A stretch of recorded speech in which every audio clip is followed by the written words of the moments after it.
गावा तो दो कौन मकड़ियों वाला रे सोला गोखरू वाला रे। नमस्कार दर्शक मित्रों, विडियो में तमारू हार्दिक स्वागत है। तो मित्रों, ठाकोर समाजનું મહાસંમેલન યોજાયું હતું ગાંધીનગરમાં। તો મિત્રો સવારના 3 વાગે યોજાયું હતું, તો પણ પબ્લિક ખૂબ જ આવી હતી ઠાકોર સમાજની। તો મિત્રો વાત કરીએ તો એમાં મોટા મોટા કલાકારો પણ આવ્યા હતા।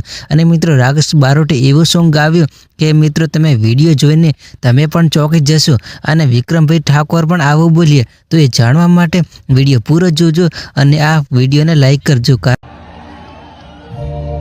गावा तो दो कौन मकड़ियों वाला रे सोला गोखरू वाला रे सुरानर बंकाले वारे वाला ठाकोरो मने गमता हे वाला ठाकोरो मने